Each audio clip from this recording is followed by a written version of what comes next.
just a moment.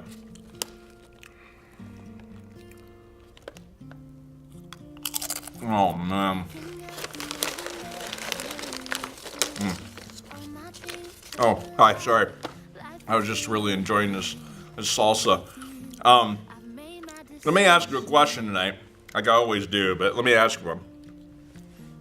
Have you ever received something or found out something that you just had to share with somebody else? Any of you ever had that happen before? Something that you had to share. Now, I'm not talking about the latest gossip about someone. I mean, something that destroys people. I'm talking about some really good things that you just had to share, right? And we have kind of like this salsa, right?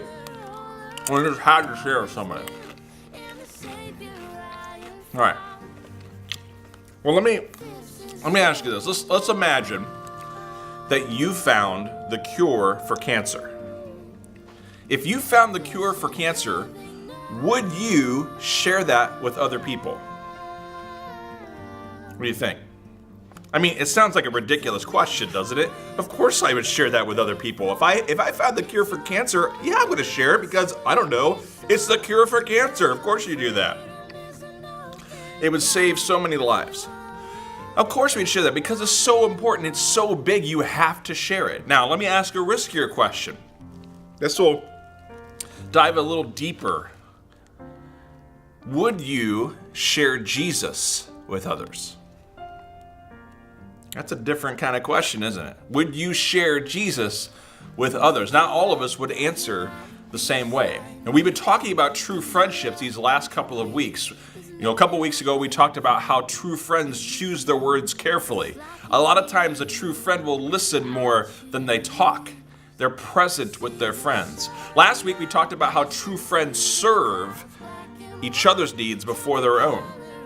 And to wrap up our series tonight and talk about what it really means to be a true friend, we're going to find out tonight that true friends share Jesus.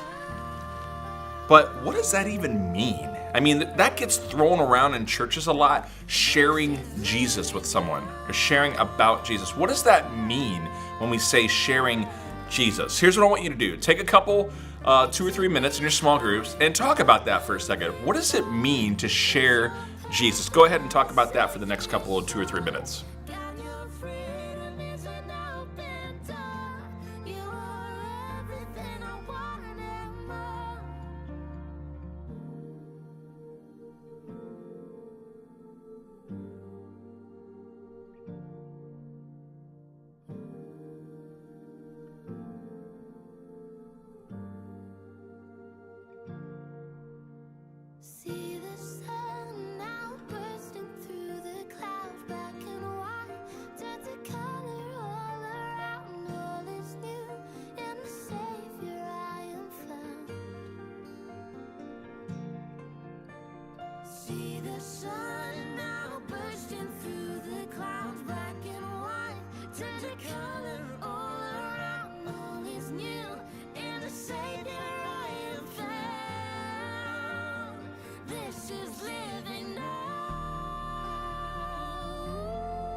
Take me higher than I've been before. It's your perfect love that saves me sore. God, your freedom is an open door. You are everything I want and more.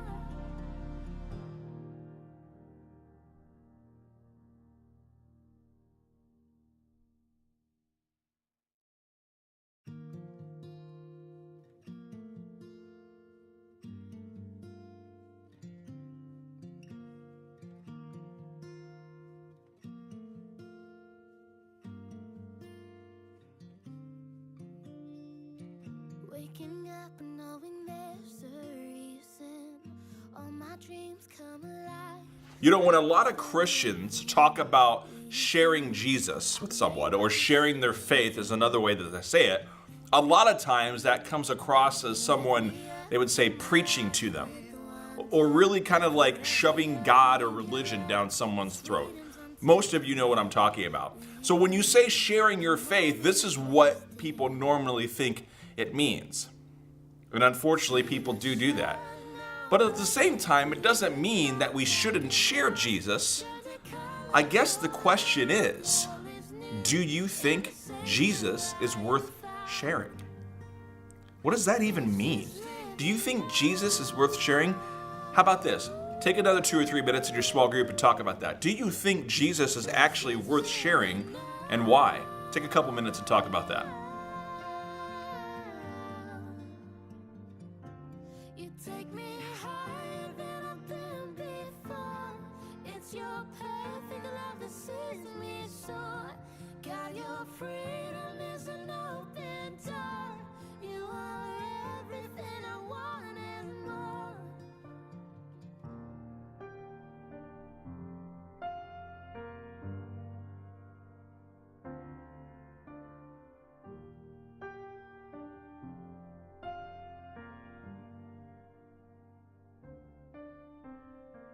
You lead the way, God, you're right beside me. In your love, I'm complete. There's nothing like living with you. This life you created, I choose. See the sun now bursting through the clouds, black and white, turn to color all around. All is new in the Savior I am found. This is living now.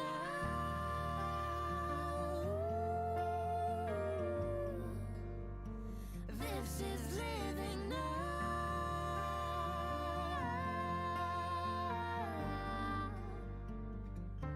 You take me higher than I've been before. It's your perfect love that sets me soar. God, your freedom is an open door. You are everything I want and more.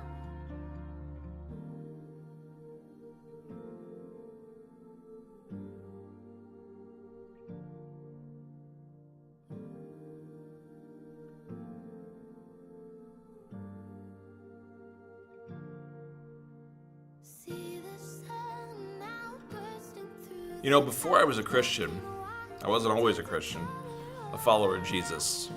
I really hated Christians. I hated people who came from church or people who said they followed Jesus. I couldn't stand them.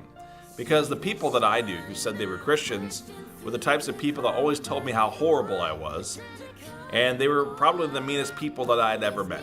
They told me I was going to hell every day. Now, I found out later that that was like a weird group of Christians that wasn't normal. But that was my normal. I didn't like Christians that much.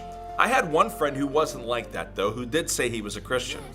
And this friend, I met playing basketball. And the cool thing was we would just hang out together. We'd play video games. We'd stack up stuff. I'd ride his ATVs and stuff. He was a big farming guy. We'd ride all motorbikes and stuff like that. It was really fun. Did camping type stuff. Played some more video games.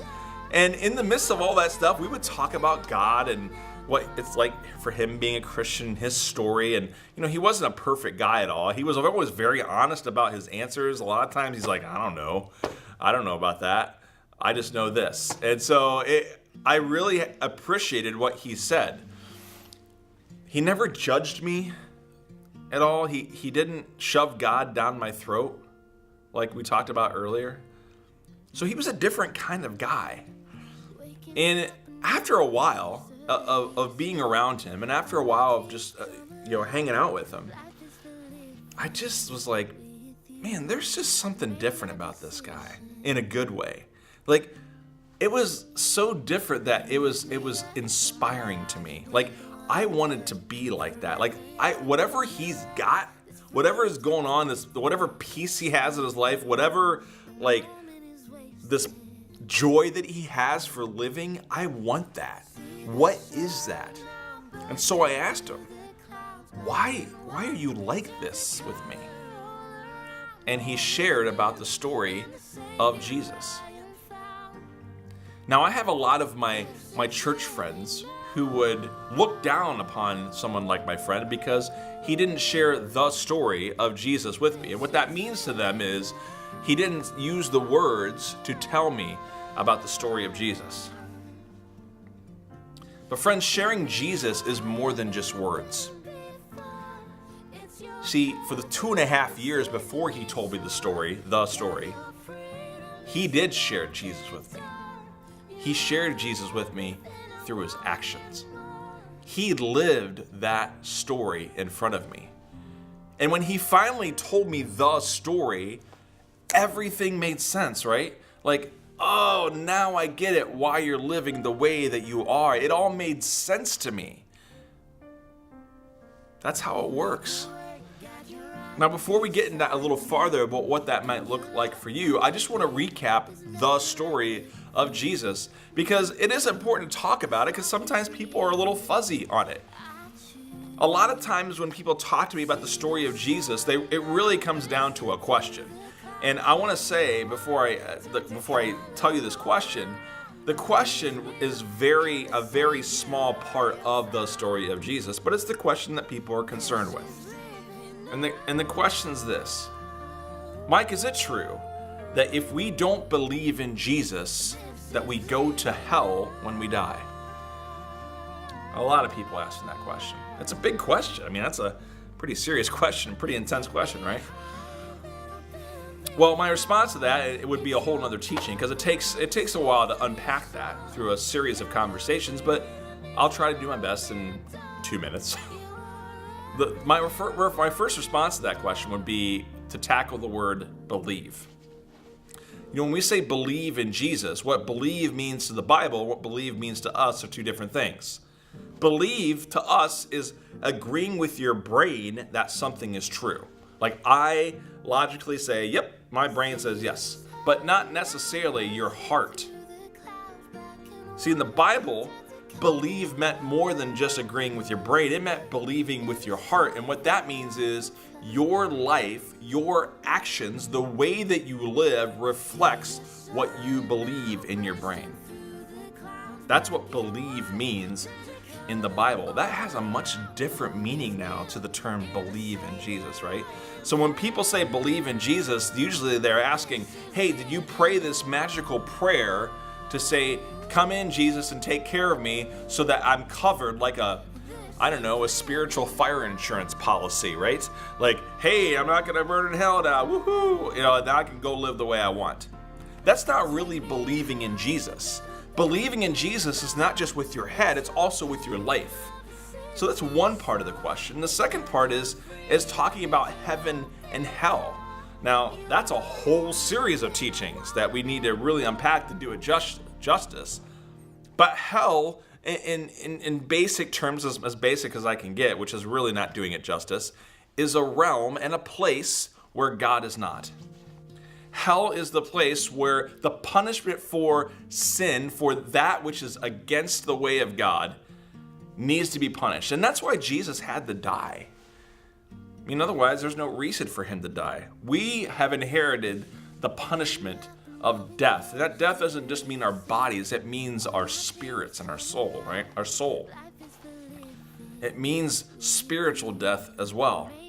And people would describe that as hell. So if we don't believe in Jesus, do we go to hell? Well, if our lives are not committed to the way of Jesus and to his forgiveness for our wrongdoing, then we are choosing to go to a place where God is not. That's the story. And the great news is that Jesus offers his forgiveness from all of our wrongdoing, for all of our mistakes, past, present, and future, and to promise us a life that's worth living. And that happens today. He says that eternal life begins today, and that we live forever with God. And that you can live the best possible way right now, the way that God wants us to live. Now, if you know that story, why wouldn't you share that? I mean, isn't that better than finding the cure for cancer? Of course you should share that story. You know, for me, the best way to share that story is to live it first. I mean, it's really hard to share something if you haven't lived it first. I mean, I can't tell you about that great salsa I ate earlier unless I have tasted it. Unless you follow Jesus, it's really hard to share why Jesus actually means something to you, right? It just makes sense. So tonight there's 3 questions that you've got to wrestle with. The first one is, do you want Jesus to be the center of your life? Do you actually want to believe in Jesus like we had talked about? That's the first question you've got to answer. The second one is, what is the best next step for you to live more like Jesus? And for many of you, that is an answer in different ways. There's so many different answers to that question, but what is the next step for you? Some of you may need to start reading a Bible or going to a smaller group Bible study or something like that. Some of you need to do that. Some of you need to start reading about Jesus and how his life looked. Some of you need to pray a little more. I don't know. There's all sorts of answers to that question of what the best next step is for you. And then the third question is, how can you share Jesus with your friends this week? What does it look like to share Jesus? So remember, sharing Jesus is more than just your words. Now, for some of you that want to use your words and tell this story, you get all nervous, right? Like, what do I even say? Like, we've talked about the story here. Like, I can't say it as good as Mike does. You don't have to. Your life is going to show what that story is all about, and your words are going to back it up. And when you don't know what to say, guess what? Ask God for help. Say, God, can you just give me the words to say? And I promise you, he will. He will give you the words to say. There are countless stories in the Bible where God does this. In fact, there's a story in the Bible I remember with Jesus and his disciples. And he's sending the disciples out to do what he did. Can you imagine that? Like, Jesus did all this really cool stuff, and Jesus said to his disciples, hey, by the way, you're going to do that too. That would just freak me out. Like, whoa, that's a lot of pressure, Jesus. But he's sending them out, and he's actually going to tell them, hey, this is what you should expect, number one. And number two, here's my response to asking, hey, what do we say to them? Listen to what Jesus says to his disciples. He says, watch out. You'll be handed over to the local courts. That sounds beautiful. You will be whipped in the synagogues. That sounds even better. You will be brought to governors and kings because of me. You'll be witnesses to them and to the Gentiles. But when they arrest you, don't worry about what you will say or how you'll say it. At that time, you will be given the right words to say. And listen to this. It will not be you speaking. The Spirit of your Father will be speaking through you. I mean, how cool is that? When you don't know the words to say about sharing Jesus and you ask God, God says, not only will I give you the words to say, but those words that you say will be my words. It will be like I'm speaking through you. That is amazing. But that's what God will do. So don't get too nervous. Just ask God what to say, and he'll tell you exactly what to say. Like, how do I know? Sometimes you will remember something that you read from the Bible. Sometimes you'll remember a conversation. You'll hear this thought in your head, like, why did I just think that? And then that's what you say. I mean, there's all sorts of things that could happen in a way that God speaks, but he will give you the right words to say. Because true friends do share Jesus. Now, you're going to go to small groups and discuss in just a moment what it looks like to share Jesus with someone and engage with those 3 questions. What does that look like for you? Take a few seconds, write down a question that you have in your index card in addition to ones I asked you, and we'll send you to small groups in just a moment. It's your perfect love that sets me sore. God, your freedom is an open door. You are everything I want and more.